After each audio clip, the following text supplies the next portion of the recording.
All our flags are either down or faded beyond recognition on the moon. China is making a flag with threads made from the rock called basalt. They're making threads out of rock so that when they deploy their flag, it will be good for 1 billion years, as long as the rocks are good. I was at home, something ended at 5:30, I'm channel surfing. 5:45 comes around, is a football game that just ended, but it ended in a tie. So they got to go into a 15-minute overtime. Watch it overtime in football, it can't be bad. So I'm watching it, and after the requisite exchange of possession before it becomes sudden death, and then the Cincinnati Bengals come within 55 yards of the goalpost, and they go to kick a field goal. So they do, and they kick it, and the ball rotates up, and there it goes. And it hits the left upright, and it careens in for the win. And I said, whoa, wait a minute, let me check on that. So I made a quick calculation, and then I tweeted. The game-winning field goal was aided by a 1/3 of an inch deflection to the right, brought upon by Earth's rotation. People lost their minds over that. This whole thing, we're only using 10% of your brain. That's not real? Yeah. No, it's not. I'll tell you where that line came from. You didn't know about this? No. 100 some years ago, there was a brain scientist who published a paper. How do you research what's going on in somebody's brain ethically? You can't. So what happens?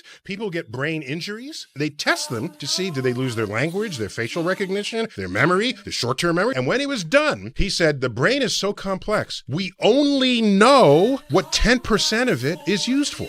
That became, we only use 10% of our brain. But it's a complete misunderstanding of the original sentence. Fun thing about the North Pole, if you're on the North Pole and I say, go due south a mile. Right. Then I say, go due west a mile. Right. Then I say, now go due north a mile. Right. Where do you end up? Do you end up back where you started? Because yes, you do. Everything is like a triangle. Yes. I'm feeling smart. Yeah. You just made a triangle because the space, mathematically, it's non-Euclidean space. It's curved space. And on a curved space, you can make right angle turns and you won't make a square. In fact, if you make a line from the North Pole to the equator and then you go at a 90-degree angle all the way around and then you make another 90-degree angle back, you have 3 90-degree angles and you'll make a perfect triangle on a sphere. I love that. The MRI, arguably the most potent tool in the arsenal of modern medicine, where I can diagnose a condition in your body without cutting you open first. That is based on a principle of physics discovered by a physicist who had no interest in medicine. My physics professor in college loved the universe, studied gas clouds between stars, and studied how would you detect a gas cloud if it's not radiating light? Well, they give off radio waves. And he figured out what kind of radio waves they give off and why. And in this, he gained expertise in the nucleus of the atom. And he discovered that depending on the mass of the nucleus, it will resonate slightly differently when exposed to the same electromagnetic field. He discovered a new phenomenon in physics called nuclear magnetic resonance. Then take a clever medical technologist to say, wait a minute, if you can distinguish one heavy atom from another, let me make a machine out of that, put your body in it, and I can then distinguish one kind of tissue from another. And thus was born the magnetic resonance imager. They just studied the moon rocks that they've got in 1969, and they just realized that the collision that created the moon was not a graze, it was actually something a lot more impactful. This guy reads up on everything, so if you're you gotta watch out for him. Yeah.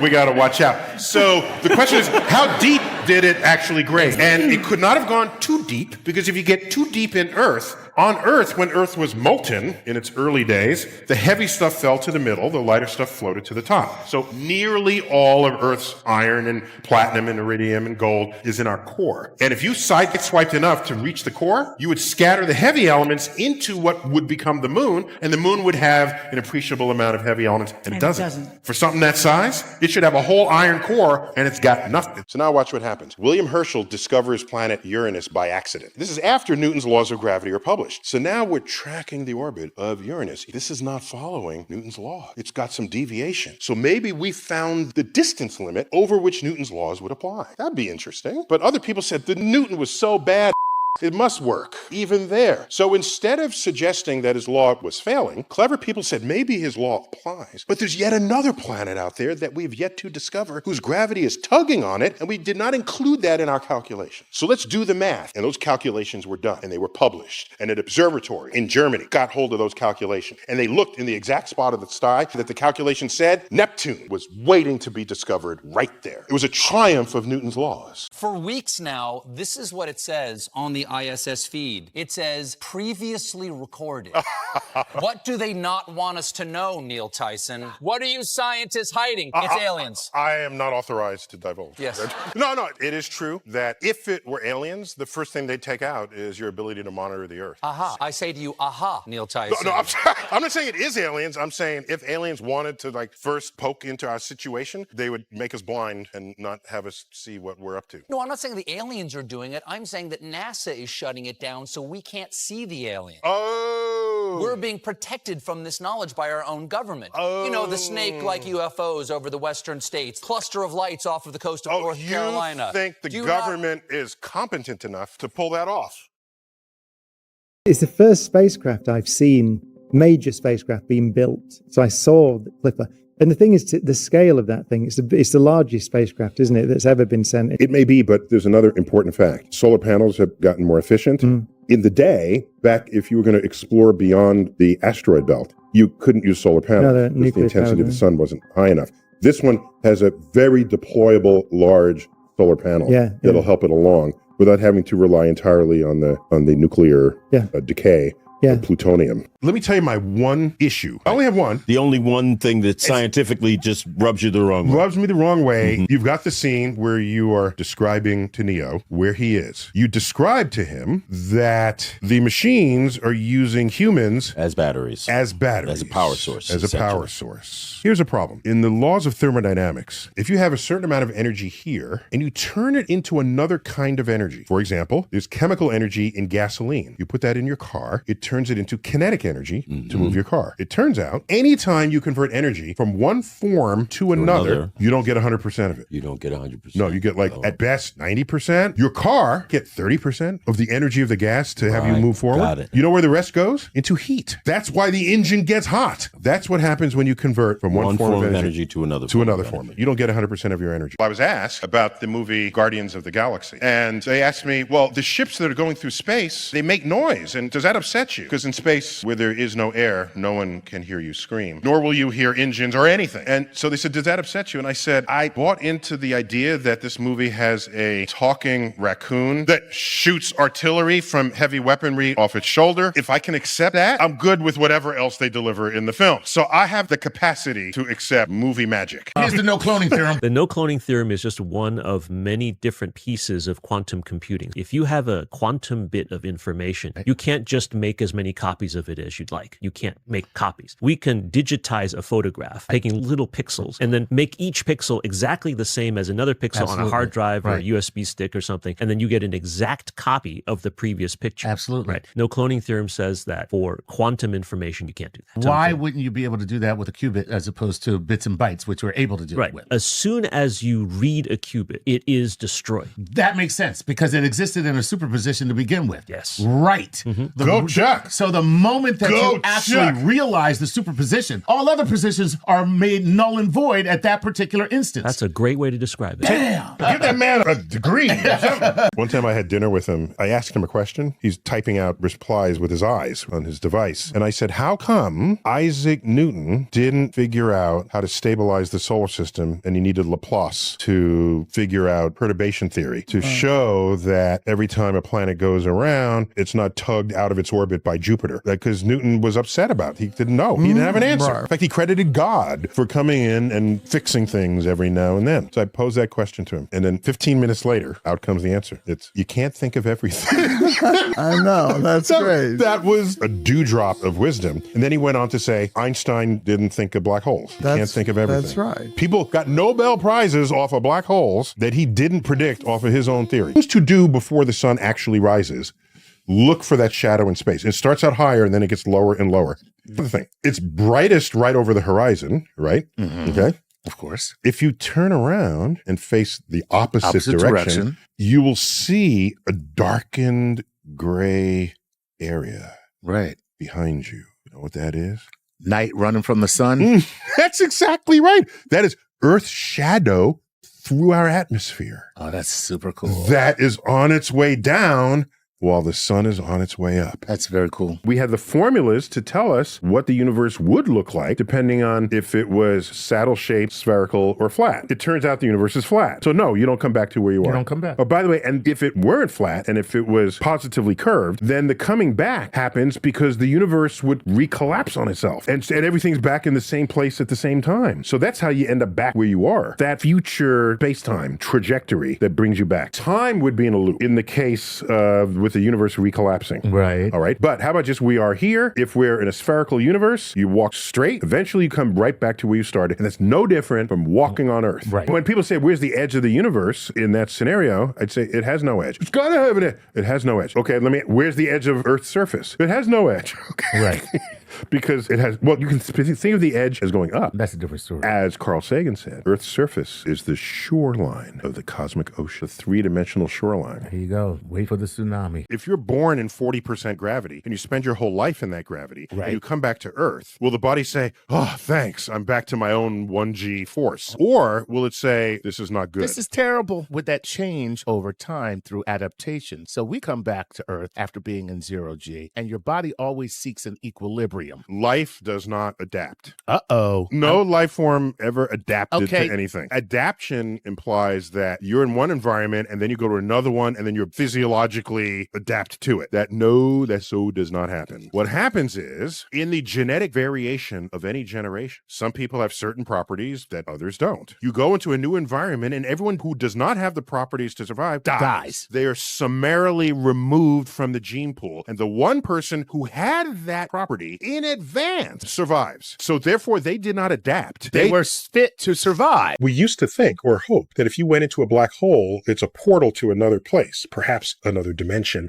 another universe itself. Problem is, the information that entered the black hole will ultimately come back out of that same black hole through Hawking radiation. The black hole will basically evaporate given enough time. It'll lose its mass through particles, and the inventory of those particles that came out equals the inventory of particles that went in, which tells us that you can't take stuff, put it through a black hole, and have it show up somewhere else. It still remains in this universe. It's a remarkable discovery, modern quantum physics and black holes. Give me your top 2 ways to deflect an asteroid. Well, there's the macho way. You're imagining the war general. Let's blow the sucker out of the sky. We've got nukes. So you send out nukes and you destroy it. And then it becomes harmless little bits that then burn up in an atmosphere. The problem is we're really good at blowing stuff up and we're less good at knowing where the pieces go afterwards. Suppose you blow it up and then now it's 2 pieces. Now you have to evacuate 2 parts of Earth instead of just 1. A kinder, gentler solution. They've worked on a gravitational tractor beam where you send a space probe and you match orbits and you put it adjacent to the asteroid and watch what happens. And you park it there and there they are moving. Well, they'll feel each other's gravity and they'll want to move towards one another. But you have little retro rockets on your space probe and you don't let that happen. You have actually attracted it out of the path of harm's way. And it'll still be there to harm you in another day, but if you're good at this, you can just knock any of the ones out of the way that have Earth's name on it. Have you really thought about what it would take to fake a moon landing? We all saw the rocket launch, so there's hardware there. They're like office buildings of blueprints for the design of the Saturn V rocket. Hundreds of engineering hours that went behind this and the records of those designs. If you wanted to fake the moon landing, you would have to fake all of these documents. And it just seems to me it's way easier. Just go to the moon. That's easier than faking all of this. Can you tell me what U.S. taxpayers gained by going to the moon 6 times other than a bag of rocks? I could speak on this for an hour, but I won't. I'm going to speak on it for 1 minute. When we went to the moon to explore the moon and turn around, we discovered Earth for the first time. We went to the moon to explore the moon and we discovered Earth. Oh my gosh. Earth, not as your schoolroom globe. No, not with color-coded countries. No, Earth as the universe intended you to see it. And we're all down there together. Only when the photo of Earth from the moon was published, we say, hey, wait a minute, maybe we should ban leaded gas. Maybe we should ban DDT. Maybe we should clean up the Earth. Maybe we should clean up the air. There were some versions of those acts that existed earlier, but the comprehensive version where everybody's behind them, that all happened. 1969, 70, 71, and 72. The Environmental Protection Agency was founded in 1970. So I ask you, what is the universe and the cosmic perspective it provides? it's worth to you. If an alien came upon Earth and sees this one species, Homo sapiens, so, oh, they've spread all over the world. That's great. We love that. Let's look a little closer. Oh, wait a minute. They're harming them and they're killing them. Why? Oh, because their skin color is differently reflective of sunlight than their skin color. Or they're worshiping that. And they will learn all of this about us and they'll rush back home and report that there's no sign of intelligent life on Earth. By the way, if you're in space and your jetpack stopped working, if you pee forward, you'll move backwards. That much propulsion will help? In space, any propulsion works because there's no friction anywhere. So if you send any liquid out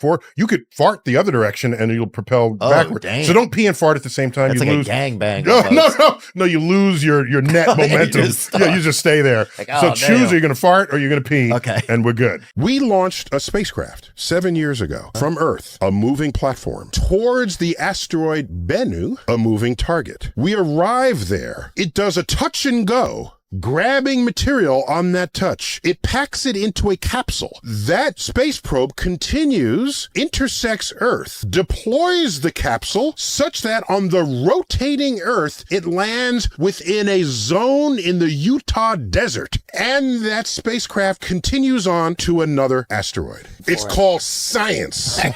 As a matter of fact, it is rocket science. But we did this. We pulled this off. Yet there are people walking among us saying, I don't believe science. I don't trust science. Do you see what it is we do? Do you have any understanding of what this takes? What is the Andromeda paradox? Well, the Andromeda paradox is the fact that if you and I are looking at Andromeda, the galaxy, 2.5 million light years away, then what happens is, suppose you're sitting in your chair and I'm running by. And at the second I run by you, we both look up at Andromeda. Because I'm moving and you're stationary, we're going to see events that are days apart, even though we're in the same location looking at the same time. How can that be? Relativity. And you think that the Don't just light say relativity and keep talking. In this scenario, how far away from me are you when you're running by? You're in the same place. We're in the same place, essentially. Here's what you would think. You would think the light is arriving right now. We should all be receiving this light, but that's not how it works. Motion changes the perception of time. So how do you define what now is? Even though you're in the same place. Even though you're in the same place. While I'm here, you're running by. Yeah. We look up at Andromeda at the same time, and we're seeing something from the same location, essentially. We're seeing things days apart. Days apart. And that leads to the idea of what is now, and your now and my now are two different nows. There is no now. What is the average distance between asteroids? If you base it on movies, The average distance would be around 6.5 feet. That's right, because you gotta navigate the spaceship to make it look spaceship cool. doesn't look cool otherwise. And the rocks are banging off the side of the ship. This is cinematic trope. What's going on as you enter an asteroid field? The average distance between asteroids in the asteroid belt is about 600,000 miles. Oh my God. So basically you're like, you can't see it, but over there to the left, if we're not careful, in about a month, we might hit that asteroid. Imagine showing that. What is time? Einstein suggested that time is defined to make motion look simple. So that's an So interesting. time is defined to make motion. So time is designed to make sense of space. Is that why? Yes, that's Yeah. a right way. That's a good way to think about it. But beyond that, there is no measurement of time without an event that repeats itself. By the way, astrofolk, we're time people. All your fundamental measures of time come from us. There's the day. Yeah. There's the month. Then there's the time it takes to orbit. That's Yeah. a year. Can I tell you one time I was delightfully out-geeked? Yes. So I calculated how long it would take to cook a 16-inch pepperoni pizza on your windowsill on Venus. It would take 7 seconds. Did you take into account atmospheric pressure? Yes. In my calculation, I considered, as you suggested, what is the temperature of the air and how many air molecules are hitting it, because it's got 10 times the pressure that we have here on Earth. That's all factored in. So I then got out-geeked. Someone said, Neil, did you consider the thermodynamic radiative layer within the atmosphere? It's the distance over which a photon is no longer absorbed by the air and it goes to your target. I said, no, I hadn't. That's important. It's why when you're in front of a fireplace and someone walks in front of it, you feel cold immediately. Yes. That's not the air temperature changing. I had neglected the radiative factor from the hot atmosphere. So how long does it really take? 2.5 seconds. 2.5. Our 7 days of the week owe their names to 7 planets: Mercury, Venus, Mars, Jupiter, Saturn, the Sun, and the Moon. Wow. Guess what Sunday is named after? Wow. Pluto. No. Guess what Saturday is named after? Okay. Saturn. Okay, now these So are... what's Tuesday? Do you know what it is in Spanish? Martes. Martes. Martes, It's yeah. named after Mars. Thursday is Thor's day, and he wields the lightning bolt. Well, who wields the lightning bolt in Roman legends? Jupiter. Jupiter. And what is Thursday in Romance languages? Jueves. That's Jupiter. Wow. The argument for the longest time that the craters on the moon were calderas from volcanoes and not asteroid impacts, these 1,000 craters on the moon. Well, why? Because every one is a perfect circle. And if asteroids are coming from space, they would come from all angles. And if you come in at a shallow angle, you get an oval. And even shallower, it'd be more oval. So you'd have a whole range of circles and ovals and ellipses. You don't see that. They must be calderas. So in the 1970s, we were able to do calculations with high-speed computers. And what we found was if the kinetic energy of the object is higher than the energy that's holding the thing together, on impact, it explodes. Because all that energy goes back into the rock because the thing isn't moving anymore. Where did the kinetic energy go? It digs a crater, number one, by virtue of putting all that energy back into the stone, and that explodes it. So on impact, even at an angle, it is a singular point explosion. And that's why every single crater is a perfect circle. How about when you downgraded Pluto? We didn't, in fact, downgrade Pluto. All we did was say Pluto looks more like these objects than those objects. So in our exhibitry, and we were the first out of the box to do this 17 years ago, and when we opened the new Rose Center for Earth and Space here in New York,